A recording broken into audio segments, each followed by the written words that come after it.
During dinner, my mom said, "Your children can have cheap meals. I'm not spending extra on them." And the words didn't just land, they sliced. The restaurant was warm with amber lighting and the heavy scent of truffle oil. Crystal glasses chimed softly as servers placed white porcelain plates in front of my sister's children. Tiny towers of pasta crowned with shaved black truffle, steam rising like something sacred. My kids, sitting straight in their pressed shirts, were handed plain buttered noodles. No garnish. No apology. My mother didn't lower her voice. She never does. "They don't need expensive tastes," she added, dabbing her lips with a linen napkin as if she'd said something practical, not cruel. I watched my son glance at his cousin's plates, then quickly look down at his own. My daughter forced a smile too bright for her small face.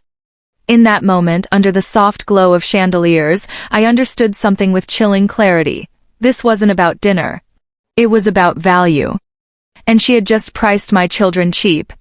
I'm the older daughter, the responsible one. The one who stayed close to home, married young, had children early, and built a steady, quiet life. My sister, Lila, is the golden child. She moved to the city, married into money, posts glossy photos of curated happiness. My mother calls her ambitious. She calls me practical. Growing up, practicality was never praise. It was consolation. When Dad died, I handled the paperwork while Lila handled condolences. When Mom struggled with bills, I co-signed loans and skipped vacations. Lila sent flowers. Guess who got thanked at Christmas dinner? I learned early that love in our house was tiered. Perform well, shine brightly, reflect well on her, earn more. Stay steady, dependable, invisible, receive less. Still, I kept showing up. I hosted holidays when Mom claimed she was tired. I drove her to appointments. I let small comments slide because confronting her always meant being labeled dramatic. And when my children were born, I noticed the difference immediately. Lila's kids received heirloom jewelry and private school recommendations. Mine got practical savings bonds and advice about knowing their place. I told myself it didn't matter. That stability was enough. But stability, I was learning, looks a lot like permission to underestimate you. It wasn't just the dinner. It was Thanksgiving, when my mother handed Lila an envelope across the table, tuition assistance for unexpected school upgrades. For my children, she slid over a board game still in its clearance bin wrapping. "Family bonding," she said lightly, as if generosity were measured in sentiment. It was the way she introduced us at church. "This is Lila and her husband. They just invested in a new property downtown." Then, after a pause just long enough to register, "And this is, well, the steady one." Her smile would settle on me like dust. I noticed the glances. The quick eye contact between her and Lila when my kids asked about the Disney trip their cousins were already planning. The subtle tightening of her lips when my daughter mentioned wanting to try ballet. "Those classes add up," she murmured, as though ambition were wasteful on the wrong child. Even gifts carried messages. Designer sneakers for one pair of feet. Practical boots for another. No one raised their voice. No one needed to. The hierarchy lived in pauses, in the way plates were placed, in who was worth the splurge and who was told to be grateful. The Disney trip was the last quiet straw. My mother had promised all the grandchildren a summer vacation. "Memories instead of things," she'd said. My children counted down the days with a paper chain taped to the fridge. They saved allowance for mouse ears. My son practiced roller coaster bravery in the backyard. 2 weeks before departure, she called. "I've reconsidered," she said, voice smooth, rehearsed. "It's simply too expensive to include everyone." Lila's family already booked the deluxe package. It would be uneven. Uneven. I stood in my kitchen, staring at the magnets on the refrigerator while she explained that my children could go another time. The paper chain brushed my arm when I reached to steady myself. That evening, I told my kids the trip was canceled. I watched confusion turn into careful acceptance, the same acceptance I'd practiced my entire life. And something shifted. Not rage. Not tears. Just clarity. A week later, a bank called about a small business line of credit I had co-signed for my mother years ago, one she'd assured me was nearly paid off. It wasn't. The balance had tripled. That was the moment I stopped absorbing the cost of her favoritism and started reading the fine print. I didn't confront her. I requested statements. As a compliance manager at a regional bank, I spend my days reading what people hope no one will read. Footnotes, amendments, silent transfers between accounts that look ordinary until you follow the pattern. I know how money leaves quietly. The business line of credit I had co-signed was supposed to support her small catering venture. Instead, over 3 years, funds had been redirected into an account jointly held with Lila. The memo lines were vague: consulting, event support, family reimbursement. The signatures were not. Mine had been digitally replicated on 2 restructuring documents I never authorized. I didn't accuse. I documented. I printed timelines. Cross-referenced transfers with property records. The new investment property Lila boasted about? Its down payment aligned perfectly with a credit increase made under my name.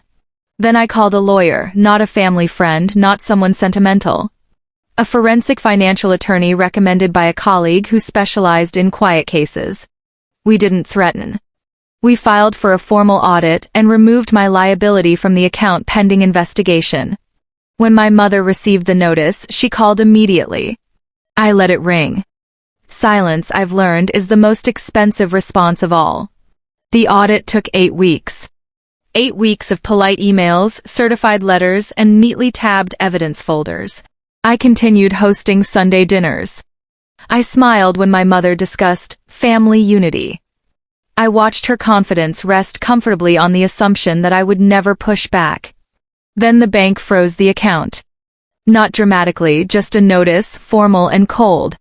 Funds restricted pending investigation into fraudulent authorization. The property purchase was flagged. Lila's refinancing stalled. Vendors began asking questions. I wasn't in the room when my mother opened the second letter, the one outlining potential civil liability, but I imagine the silence felt heavier than any argument we'd ever had. She called again. This time her voice wasn't smooth. "You've embarrassed us," she said. "No," I replied evenly.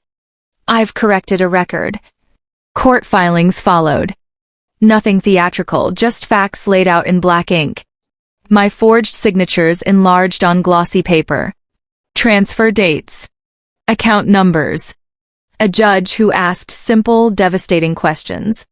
In the end, restitution was ordered. My name cleared. My liability erased. There was no shouting in the courthouse hallway. No dramatic collapse. Just the sound of my mother avoiding my eyes for the first time in my life. Family fallout doesn't explode. It fractures. Lila stopped calling first. When we did speak, her voice carried that careful neutrality people use when they're deciding which side history will favor. "This could have been handled privately," she said once, as if forged signatures were a misunderstanding over tea. My mother told relatives I had overreacted, that I'd chosen money over blood.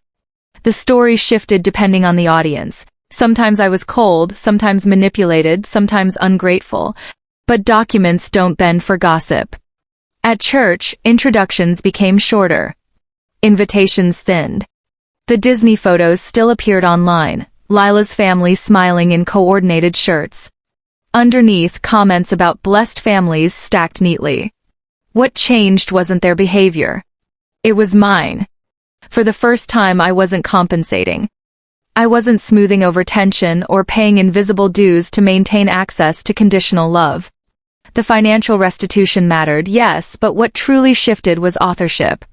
My name was no longer something others could sign for. Why should anyone care? Because favoritism doesn't stay small. It becomes precedent. And precedent becomes permission. I didn't just challenge a transaction. I challenged a lifetime of being told that quiet endurance was virtue. And sometimes, breaking a pattern costs you a family but returns you to yourself. Peace didn't arrive as triumph. It arrived as space. Sunday dinners are smaller now, Just my husband, my children, the soft clink of our own dishes. No comparisons. No waited pauses. When my daughter talks about ballet, we discuss schedules, not affordability as a moral judgment.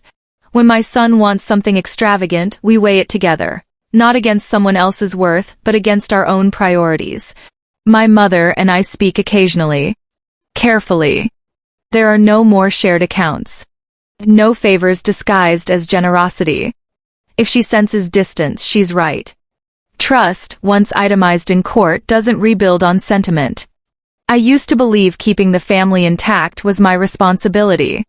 That absorbing slight after slight was the price of harmony. But harmony built on hierarchy is just silence with better lighting. The future is simpler now. I'm teaching my children about boundaries the way other families teach recipes, clearly, patiently, without shame. They will know that love doesn't discount them. That fairness isn't disrespect. That their value isn't negotiable. Sometimes I think about that restaurant, the truffle plates, the buttered noodles. If we ever go back, my children will order whatever they want. And no one will decide their worth but them.